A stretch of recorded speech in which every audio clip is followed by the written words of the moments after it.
Seguimos con su programa En Familia con Despierta. Hoy con el ingeniero Manuel Félix Ledesma. Manuel, definitivamente me siento un poquito como contrariado con unos enunciados que han pasado del señor Marcelino Vargas, hablando de que hay que tener un plan de reforestación entre el gobierno, los ganaderos del noroeste, suroeste, y de verdad que me siento así porque tú habías hablado de que los niveles de la pluviometría no dependían de que haya reforestación o no. Quizá la reforestación ayudaba a evitar la evaporación, pero tú decías que no dependía, que había meses específicos donde llovía, cómo llovía. Entonces, háblame de esa expresión que dijo ese señor Marcelino Vargas. Sí, Marcelino Vargas a principios de semana habló sobre esto, pero también el director del INDRI dice lo contrario, que vamos a hablar un poquito más adelante.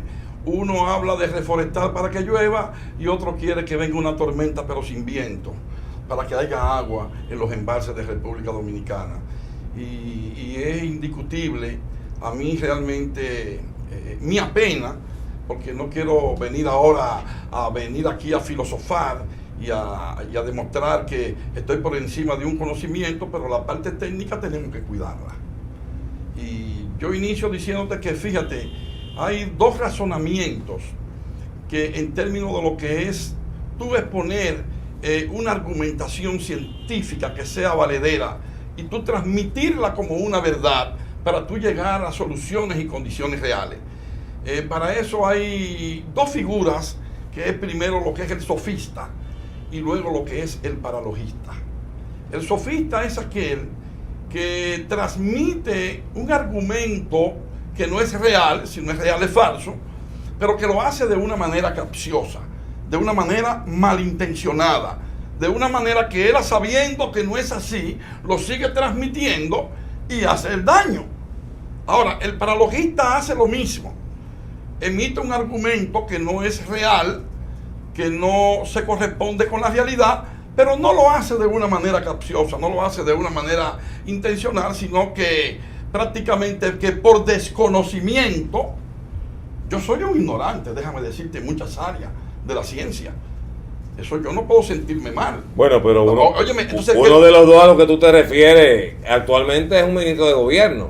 Entonces, yo prefiero entender que es con malicia, teniendo el conocimiento, que yo tener un ministro que me hable sin conocimiento. No, es que no creo que haya ningún tipo de malicia, es de conocimiento. A veces de conocimiento técnico, yo tengo de conocimiento técnico en muchas áreas. Yo no manejo, yo no soy todólogo. Pero tú dices, yo no soy todólogo, pero cuando tú eres ministro, tú puedes ser que tú no manejes todo el conocimiento, pero tú te reúnes con un equipo. Claro. Me imagino que tiene que tener técnico, porque lo que tú te estás refiriendo, por ejemplo, quizá tanto al señor Marcelino como al señor Olgo Fernández. Vamos a ponerlo, me gustaría hablarlo por separado, porque el doctor Marcelino Vargas dice que le hace una proposición a los ganaderos y al gobierno para que se reforeste el país. Claro que sí. Siempre tenemos que tener un plan de reforestación, y yo hablé de Quisqueya Verde y dije cuáles eran las iniciativas del Ministerio de Medio Ambiente, que era plantar alrededor de 10,000 árboles por año, y que eso lo felicitamos y eso tiene que estar ahí. Ahora, es el propósito y en el momento que yo le estoy diciendo, donde él está hablando de una sequía que no solamente es en la parte noroeste, sino también aquí en San Pedro de Macorís. Hay algunas zonas que tenemos cierto nivel de sequía.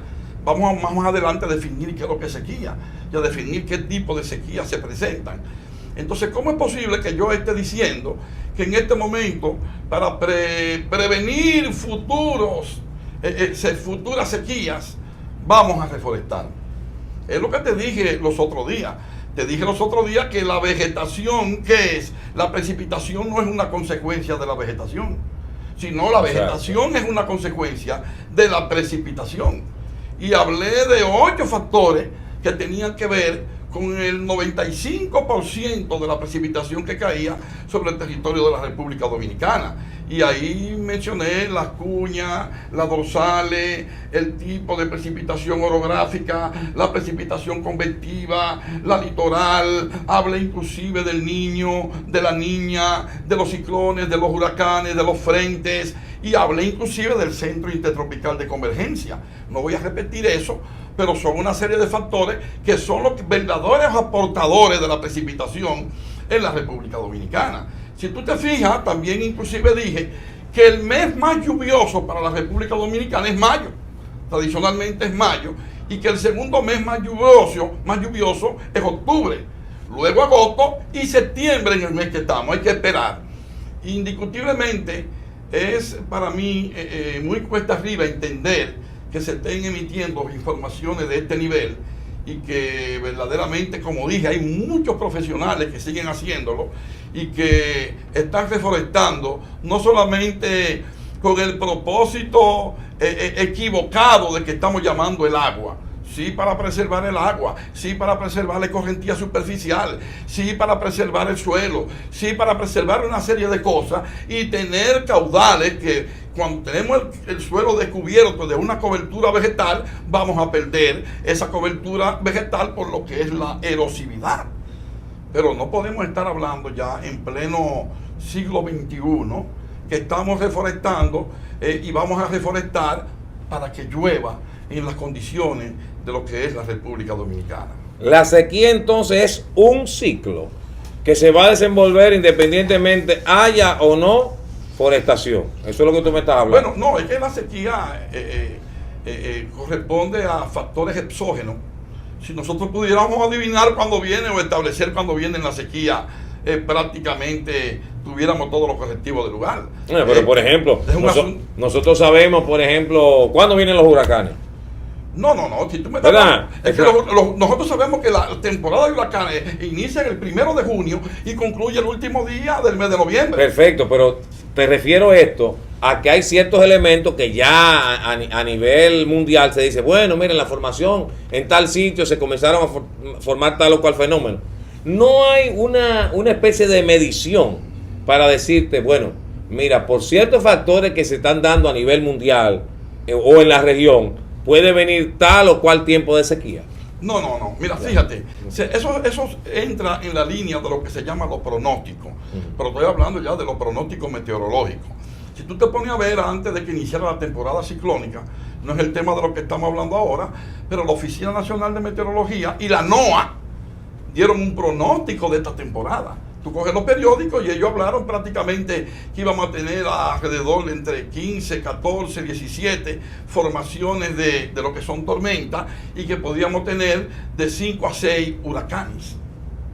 Eso es el pronóstico. Recuerda que un pronóstico es una acertación estadística que tú la vas a proyectar conforme a la información cronológica futura que tú tuviste.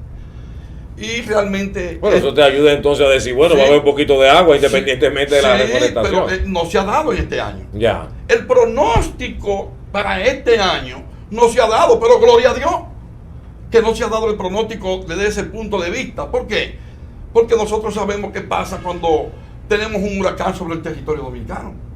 Claro. Devastador. Es así, es devastador. Entonces son cosas que no las podemos prever. ¿Entiendes? Lo que son las sequías, son cosas que son productos de la naturaleza. Nosotros tuvimos un año bien seco, que fue el 14 y el 15, 2014-2015. La sequía del 14 fue fuerte. Ahora mismo tenemos un problema con las presas, y prácticamente con ese artículo que salió hoy mismo, que tiene que ver con 12 embalses en condiciones críticas. Y el director del INDRE comenzó hablar sobre esto. Pero sobre eso nos habíamos referido anteriormente. Sí. La situación crítica de los embalses, sí, en cuanto a la sedimentación. Tú, sí, expresabas que más del 50% de los embalses tienen sedimentación. Sí. Por lo tanto, disminuye la capacidad de reserva de agua. Claro. ¿Qué se está haciendo con respecto a eso? Claro que sí. Bueno, ¿la están limpiando? Vamos a caer en lo mismo. Eso es un asunto de que tienen que tomar conciencia y decisión. Ejecutar todo lo que tiene que ver con el dragado y la limpieza de las presas. ¿Para qué? Para que su capacidad de embalse sea mayor. Ahora, También hay soluciones que el director del INDRI estuvo dando en el día de ayer que salió en el periódico. Crear pequeñas represas, pequeños embalses adicionales, y eso de una u otra forma tener... Disculpa, Manuel, porque es que yo como que me enredo fácil. Sí. Vamos a crear pequeñas represas excelentes. Sí. Entonces, cuando el sedimento esté sobre ella, también la vamos a dejar igual que las otras, y entonces no vamos a tener la capacidad de guardarla. Las pequeñas represas son más manejables. Son áreas muy limitadas, pero que sí tú puedes Pero tener, si tú no la limpias, entonces va a ser lo mismo. Tú tienes que tener reserva de agua. Y si colocas reserva de agua en diferentes sitios, en ciertas posiciones, tú vas a poder suplir a la agricultura, vas a poder suplir a la ganadería, y puedes también hacer riego a través de la junta de regante limitada. ¿Para qué? Para lo que es el pasto del ganado. Bueno, ahora el secretario de Agricultura estuvo hablando en esta semana, inclusive, que una de las soluciones que parece ser viable, que van a ponderar, es establecer el riesgo por goteo en toda la extensión, en la parte llana, todo lo que es San Juan. Eso hace mucho, yo creo que, no sé si era un cosa judío o algo así, de los melones que tenía por goteo. Eso hace mucho está implementado. No, aquí sí, pero grandes extensiones, grandes zonas, porque esa es una forma de racionalizar. Claro que sí. Esa es una forma de administrar el agua, el recurso del agua. Claro. Recuerda que tú dijiste en un programa anterior que caía la misma agua, la misma precipitación. No, es que la precipitación que cae sobre el territorio dominicano varía, pero no más de un 5% por exceso y por defecto. Si tú coges los materiales, las estadísticas, los libros, los manuales, e inclusive que utilizan algunas oficinas aquí en nuestro país, tú ves que te colocan precipitación media anual sobre el territorio dominicano 1.500 milímetros. 1.050, perdón. 1.500 milímetros. Pero ¿a qué corresponden esos 1.500 milímetros? A una medición de que por tradición hace tiempo se hacía en la República Dominicana, donde se tomaban en cuenta solamente 3 estaciones meteorológicas. ¿Cómo? 3 estaciones meteorológicas. ¿Cuáles eran esas estaciones? Acá en la capital, en Santiago y Puerto Plata. Cuando la realidad que nosotros tenemos sobre el territorio dominicano son 1.416, como dije la semana pasada. 1.416.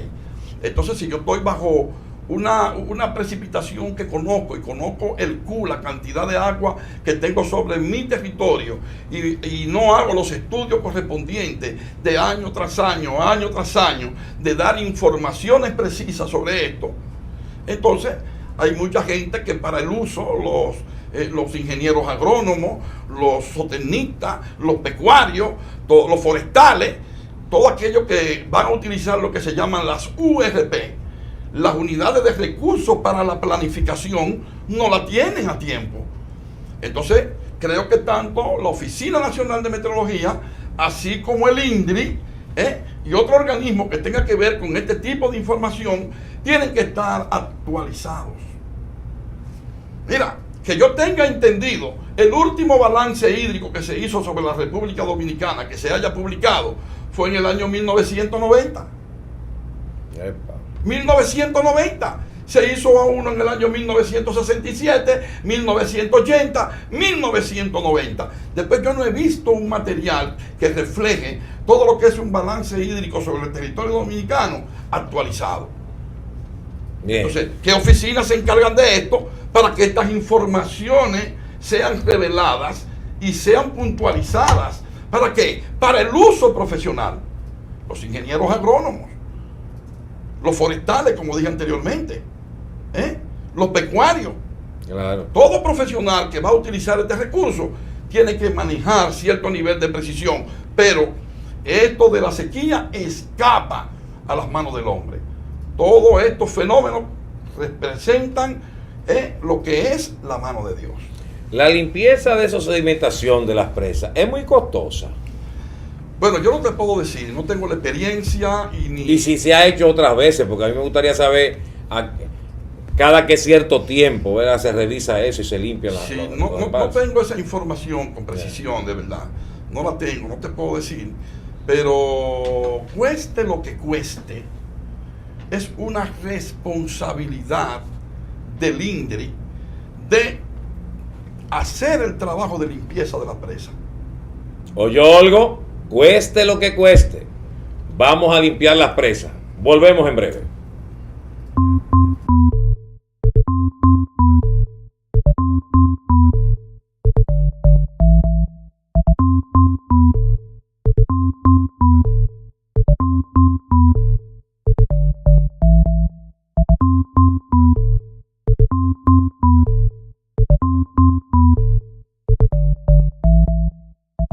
Seguimos. Manuel, seguimos hablando sobre el aspecto de la sequía. Nadie quiere sequía, como tú dijiste, en los 14, 15 hubo una gran sequía en el país, no se puede prevenir.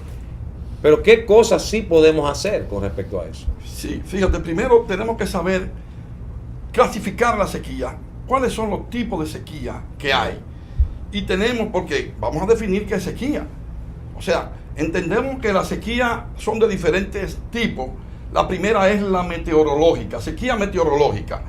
Cuando tú tienes una información o una cantidad de agua que te cae promedio en un lugar determinado y en un tiempo determinado, vamos a ponerlo así, en un año, ¿qué pasa cuando el 75% de la precipitación que te caía no te cae? Entonces tú estás entrando en una sequía meteorológica.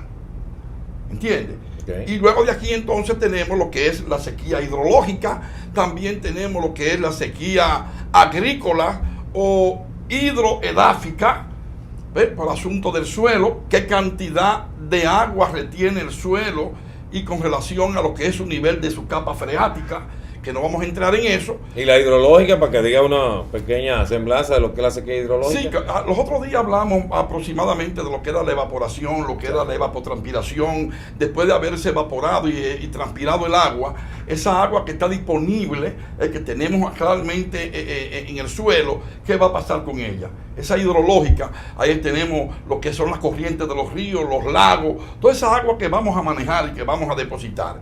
Y cuando la vamos perdiendo, que es una sequía como la que se está hablando ahora mayormente, una sequía hidrológica, porque el director del INDRI estuvo hablando ayer que en Sabaneta es la única presa ahora mismo en el país, que está en San Juan de la Maguana, que tiene niveles aceptables. Cuando una presa está entre 70 y 60% de su volumen, quiere decir que no hay problema.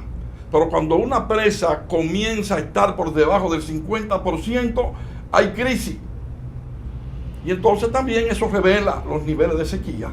Pero ahora mismo él estuvo diciendo que la presa de Sabaneta tiene 32 millones de metros cúbicos. Eso es mucha agua. O sea que tiene agua esa presa. Ahora, ¿qué es lo que se tiene que hacer? Bueno, comenzar a administrar el agua. Él habló bien claro y muy atinado el asunto del gasto del agua a nivel de riesgo, a nivel del uso doméstico, a nivel de lo que lavan los carros, que gastan mucha agua. Educar a la población a que aprenda a ajustarse también en la administración de agua. Tú ves personas que entran al baño y se están cepillando y dejan el grifo, la llave abierta ahí y están... Eso se puede ayudar con una pequeña campaña educacional, claro, por ejemplo, que haga el mismo INDRI. Tú sabes lo que se pierde por fuga de agua, por tubería. Porque no voy a hablar de eso ahora. El tipo de tubería que nosotros tenemos, que son tuberías prácticamente de 7, 8 y 9 pulgadas, que tienen, estoy hablando ya para el agua del uso doméstico. Y cuando llevan otro tipo de tubería que está por encima de 15, 16, 17 pulgadas, todos esos cambios tenemos que hacerlo, porque eso va a eficientizar lo que es la pérdida y la administración del agua. Ahora, el problema aquí fue prácticamente de una información que él emitió, donde él dijo que él esperaba que viniera una tormenta tropical, para que esa tormenta trajera agua al territorio dominicano. Pero sin viento. Él dijo exactamente, una tormenta sin viento. ¿Y hay tormentas sin viento? Imposible, ¿cómo va a haber tormentas sin viento? Olgo, ¿y qué te pasó, Olgo? Claro. Tú sabes que hay una escala que es la escala de Saffir-Simpson, en la cual ahí encontramos desde lo que es la génesis de una perturbación entra en lo que se llama en una depresión tropical. Cuando tenemos una depresión tropical, luego que no están organizados los vientos, no están organizadas las isobaras, que son la presión, luego que esto se organiza, se forma lo que es una tormenta tropical. Y esa tormenta tropical, prácticamente estamos hablando que va desde 63 a 118 kilómetros por hora los vientos. Él está hablando que venga una tormenta. Ya tú sabes lo que representa 63 a 108 kilómetros por hora. A partir de ahí es donde comienza en 119 a comenzar a titularse el 1, el 2, el 3, el 4, el 5 tipo de huracanes. Si nosotros recibimos una tormenta aquí, ya tú sabes, claro, vamos a tener agua, pero también vamos a tener desastre. Claro, porque vienen los vientos. Exactamente. Entonces es muy cuesta arriba a veces oír cosas así, que no lo entendemos, como yo inicié diciendo, que cuando definí lo que era el sofista y el paralogista, porque a veces desconocemos cosas y la decimos, esa es una información que tiene que darla la Oficina Nacional de Meteorología. La Oficina Nacional de Meteorología es la que tiene que precisar y ayudar a ese sentido. E inclusive la Oficina Nacional de Meteorología tiene un departamento de climatología y tiene un departamento de agrometeorología. Y verdaderamente debería de tener actualizada la información para dársela al sector del INDRI y a todo sector que la necesite, para que sepa realmente y que enuncie si hay sequía, si no hay sequía, qué provincia tiene sequía, qué región del país tiene sequía, cuáles son los valores de la sequía, qué cantidad de agua está cayendo sobre el territorio. ¿Se entiende?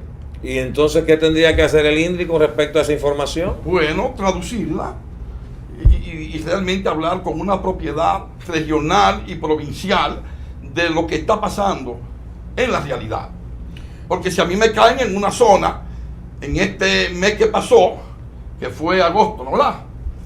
Me caen en una zona 400, 500 milímetros en ese mes, y en ese mes me caen 200 milímetros, me está cayendo la mitad. Pero yo tengo que saber lo que es el agua edáfica, el agua que tiene el suelo, qué agua tiene el suelo, qué se le suma al suelo, qué pierde. Lo que yo hablaba ahorita de tener que un balance hídrico. Claro. O sea, ahí está el INDRI y está la Oficina Nacional de Meteorología, que deben de tener lo que es un balance hídrico a nivel nacional. Digo, hasta ahora, el único que yo conozco más actualizado fue el que se hizo en el año 1990.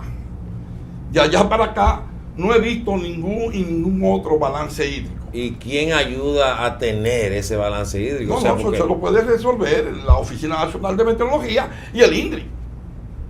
Pero ¿tiene algún costo hacer eso? ¿Es un costo? Perdón. Trabajo. La información es que tú tienes estadística y utilizar el índice que tú quieras para realizarlo. Y eso me va a decir a mí lo que es la temperatura que me cae, me va a decir la cantidad de agua que me cae, me va a hablar inclusive de lo que es el balance, el déficit, si hay exceso de agua, me va a hablar de la distribución del agua, me va a hablar inclusive de la evaporación de esa agua, cómo eso va ocurriendo mes por mes. ¿Y eso se hace público o se queda en las instancias? Bueno, es que debería de hacerse público. Lamentablemente no solamente estas oficinas. Tú te vas a ver todas las informaciones que se manejan en este país, siempre se concentran para un manejo político. ¿Tú has visto en algún momento que las informaciones del censo se hacen público de una vez? No, aquí se realiza un censo poblacional. Y tú sabes, como dije ahorita, lo que son las URP, unidades de recursos para la planificación. Si yo tengo esas unidades de recursos, que se elabora un censo en mi país, y yo tengo una información atinada y a tiempo, todos los planes y los proyectos que yo voy a realizar, los contextualizo. Pero ¿qué pasa? Aquí yo hago un censo, y los resultados de ese censo se vienen a saber un año después, y un año y medio después. ¿Sabe cómo se trabajan en los países desarrollados con un censo?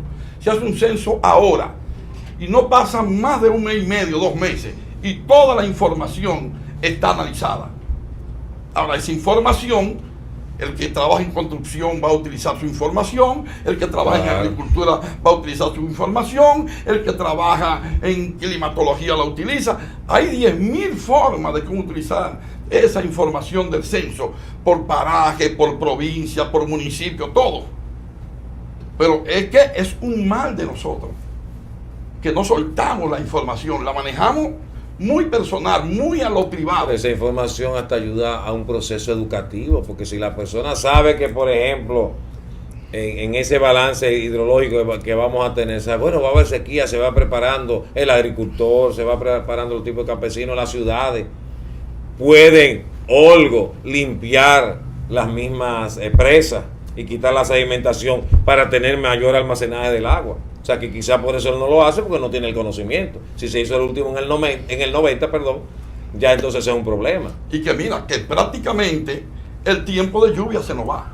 Claro. O sea, ya cuando llegue noviembre, ya el tiempo de lluvia, aunque noviembre a veces es un mes lluvioso porque nos vienen los frentes y también somos afectados, pero ya cambia toda la panorámica y dinámica de lo que es la precipitación sobre el territorio dominicano. Te dije ya que la parte norte de la cordillera septentrional, allá arriba, Puerto Plata, toda esa zona, comienza a recibir lluvia desde noviembre, diciembre, enero y hasta febrero.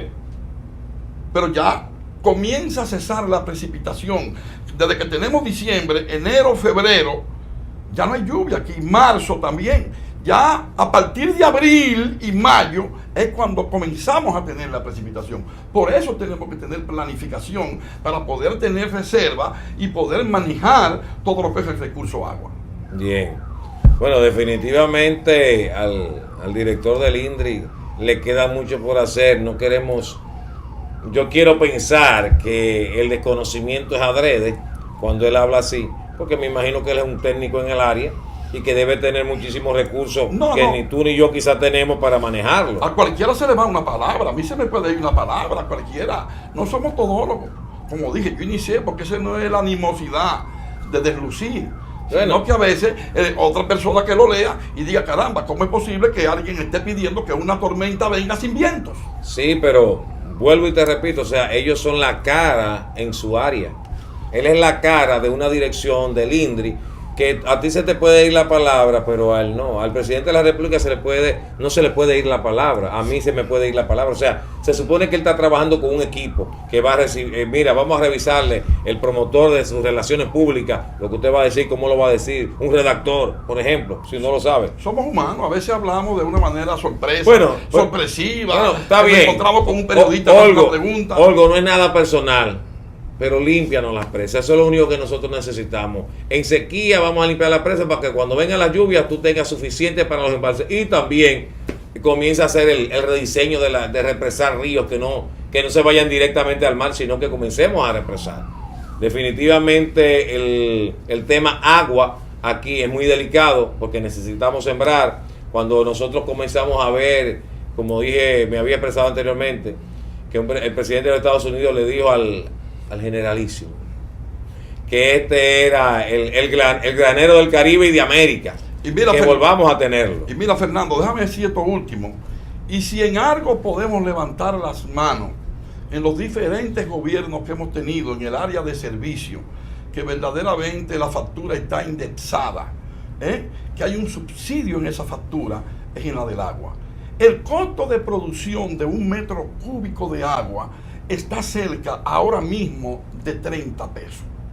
¿Y sabe cómo nos sale a nosotros el metro cúbico de agua? Prácticamente 5 pesos, 5 y 6 pesos. ¿Sabe qué quiere decir eso? Que 1 metro cúbico de agua tiene 256 galones. Tú lo divides entre 55, con un tanque grande, son prácticamente 7 tanques de agua por 5 pesos.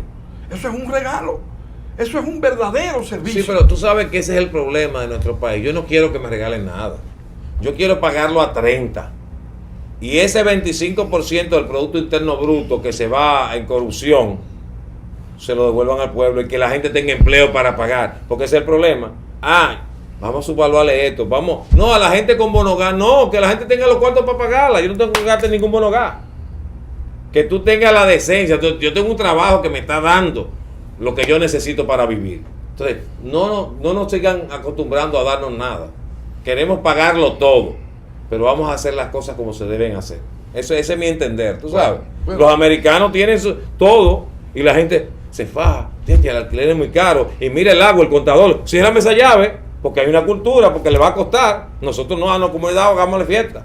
Y ese es un gran problema que tenemos, que eso hay que cambiarlo. Si hay un costo, vamos a sincerar los costos en sentido general, pero también vamos a apretar, porque hay mucho dinero que se ha despilfarrado en eso, ¿entiendes? O sea que agradecemos lo que nos han dado, pero que no nos sigan dando. Vamos a levantar los valores en el pueblo dominicano para que realmente entendamos que todo cuesta y que el que haga lo malo lo agarramos para que se pueda invertir lo que ha robado en aspectos fundamentales de la sociedad. Señores, terminamos con esta sección. Seguimos con su programa En Familia con Despierta.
Me dirijo al país en un momento crucial para el destino de la República Dominicana.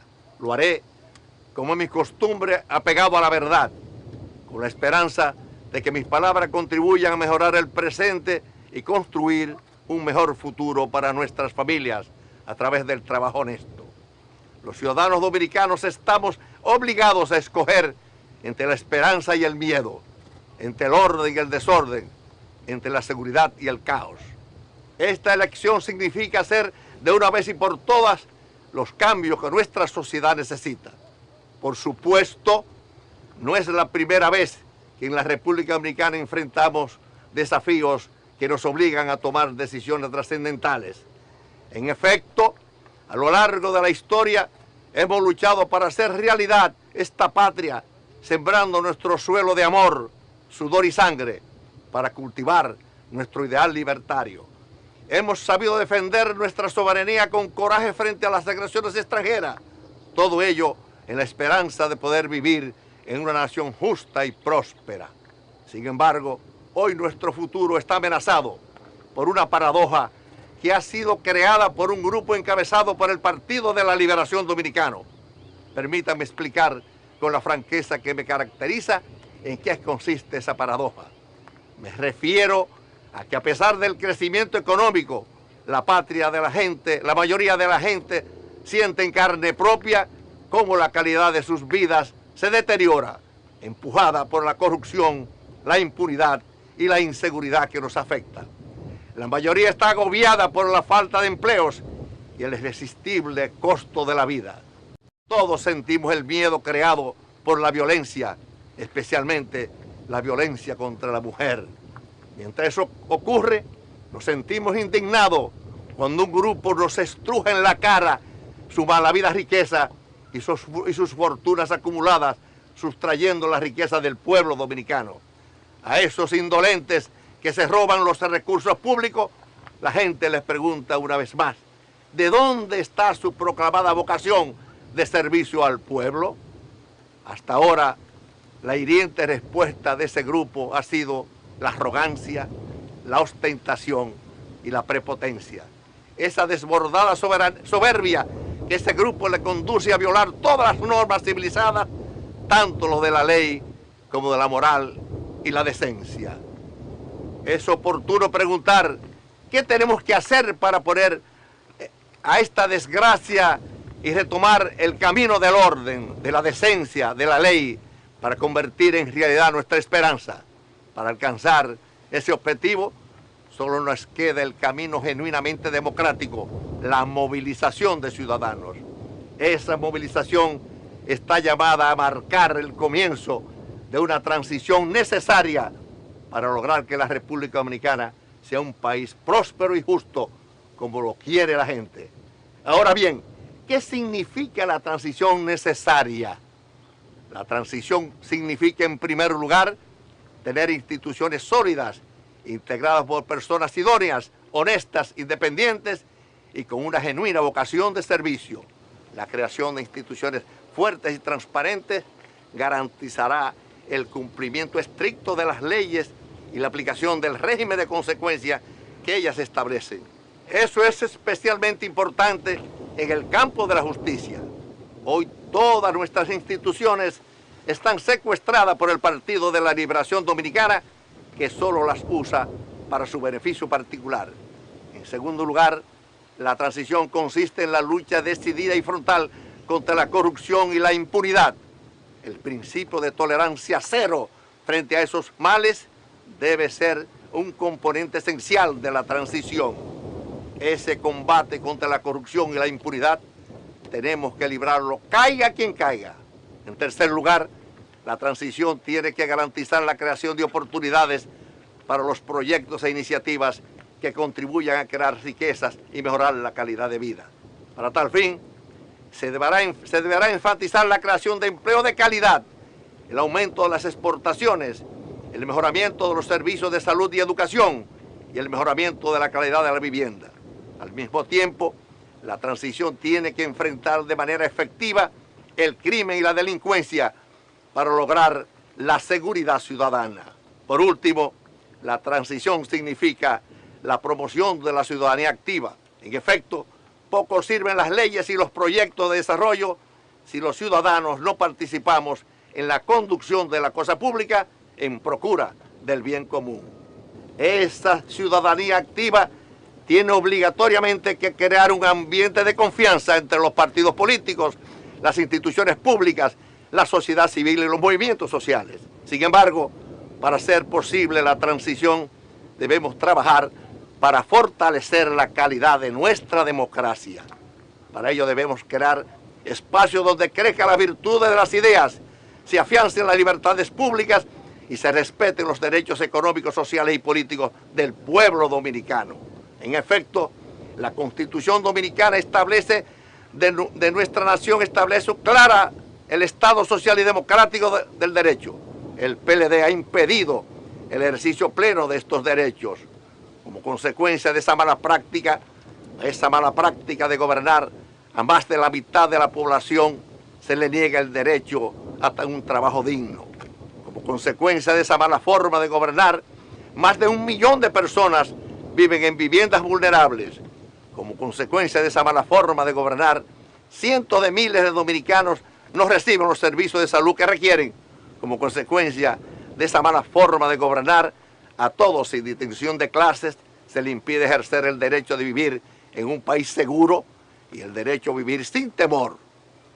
Señoras y señores, todos esos males han ocurrido a pesar de que los gobiernos del PLD han endeudado el país de una manera rampante e irresponsable.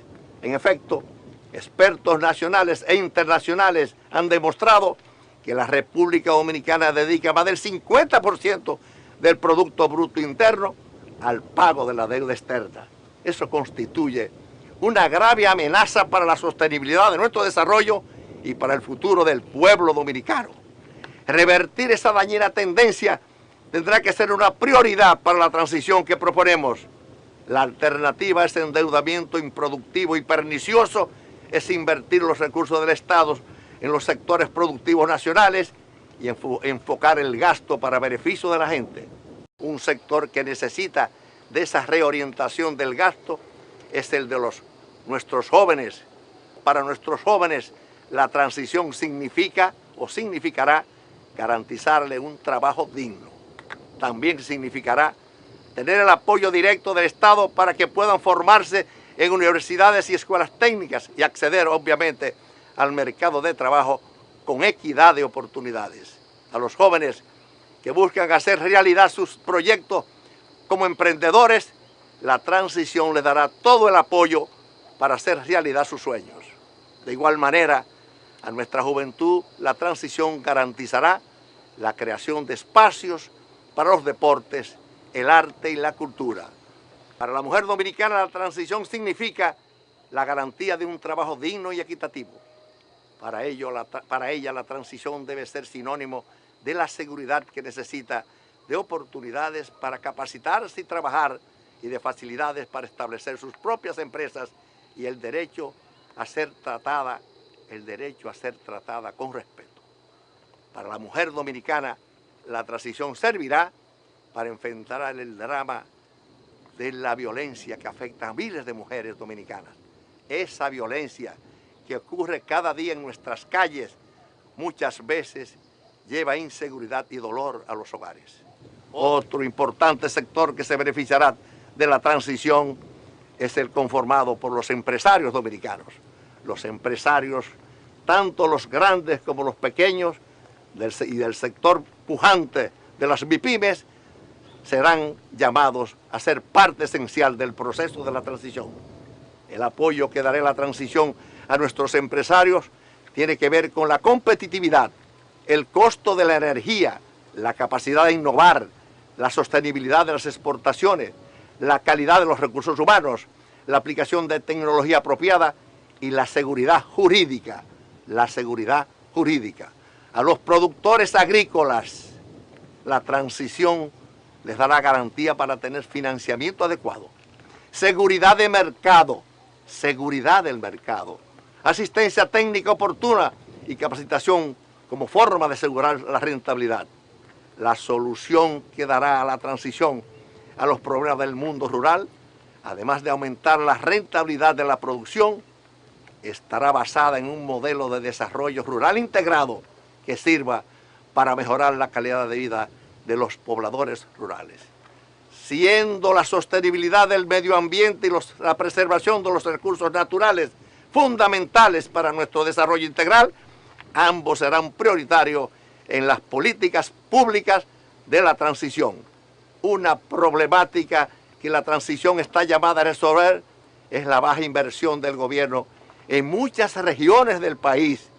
Esa forma de distribuir el gasto público es promoviendo el desarrollo desigual, como ha hecho en estos tiempos en el país. La respuesta que daremos a esa situación es descentralizar el gasto público para potenciar el desarrollo económico y social de todos nuestros municipios. Esa descentralización tiene que incluir necesariamente al sector de la vivienda. Como consecuencia del modelo de desarrollo que ha aplicado el PLD, hoy hay un grave déficit de viviendas. Además, muchas de las viviendas en que habitan nuestros pobres son vulnerables y precarias. Para solucionar ese drama, la transición iniciará un masivo programa de construcción y mejoramiento de viviendas en todo el territorio nacional. Ese ambicioso proyecto se realizará con la participación del gobierno y del sector privado. Para la transición, la capacitación de nuestros educadores constituye una prioridad insoslayable. En efecto, necesitamos tomar estudiantes que amen el conocimiento, que hagan preguntas, que busquen respuestas y que experimenten la cara de los retos de nuestra sociedad y a los desafíos del futuro. También es indispensable que eduquemos a nuestros jóvenes en valores cívicos y morales. En ese sentido, la interacción de la familia, la escuela y las iglesias está llamada a ser vital en una auténtica revolución educativa que tome a nuestros ciudadanos, que forme a nuestros ciudadanos para el futuro. Una carencia fundamental en nuestra sociedad es la precaria calidad de los servicios de salud que recibe una gran parte de la población dominicana. Para la transición, el punto de partida del mejoramiento de los servicios de salud es el fortalecimiento de la atención primaria en los lugares donde vive la gente.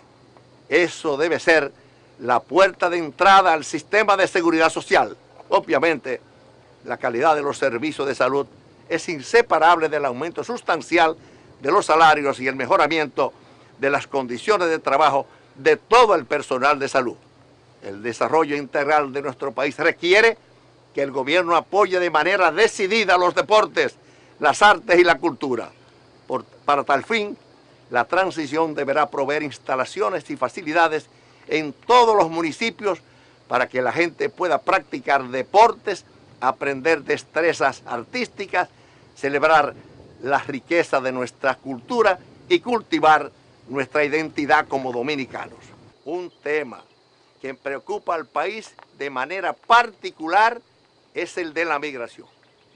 El hecho innegable es que desde hace varias décadas, cientos de miles de dominicanos se han visto obligados a buscar su bienestar en otras tierras.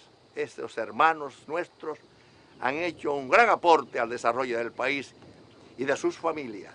Igualmente, la República Dominicana es receptora de numerosos ciudadanos de otros países que han escogido nuestra patria como su destino. Esta realidad nos obliga a un manejo coherente del tema migratorio. Ese manejo coherente debe descansar en la aplicación de las leyes que regulan la migración en nuestro territorio. Las leyes y reglamentos que se promovieron en el gobierno que me honró haber presidido siguen siendo los instrumentos idóneos para manejar la migración con respecto a la dignidad humana y a nuestra soberanía. Pueblo dominicano, como dije al inicio de esta intervención, estamos compelidos a elegir entre la esperanza y el miedo. La transición que acabo de proponer representa la esperanza, Esa transición es el camino que nos permitirá asegurar que nuestras familias tengan una vida digna, próspera y segura. Las propuestas que acabo de hacerle se sustentan en mi convicción de que frente a los retos que tiene el país, la indiferencia es moralmente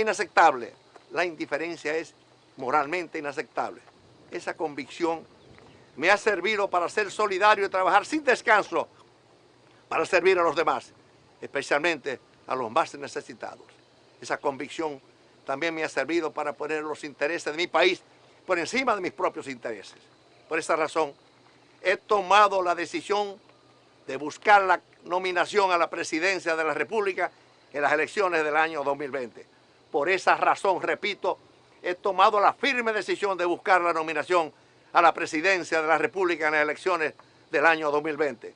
Esa decisión la he tomado no como un mesías, ni como una persona indispensable, sino como un ciudadano que se siente en el deber de aportar su experiencia y su honestidad a la búsqueda del bien común. Para alcanzar ese propósito, trabajaré para ganar en primer lugar la nominación como candidato presidencial de mi partido, el Partido Revolucionario Moderno. Estoy decidido a participar en ese proceso con el espíritu de compañerismo que me caracteriza. A partir de este momento, salgo a las calles a sembrar en el corazón del pueblo la necesidad de hacer realidad la transición que el país necesita. Salgo a la calle a trabajar junto a los movimientos sociales y los ciudadanos para mantener en alto las justas demandas de nuestro pueblo.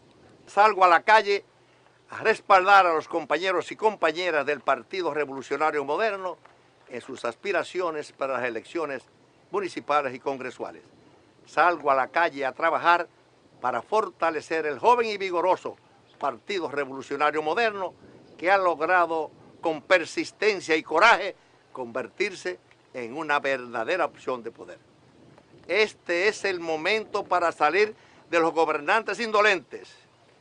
Este es el momento para iniciar juntos la marcha que nos conducirá hacia un país seguro, próspero y justo.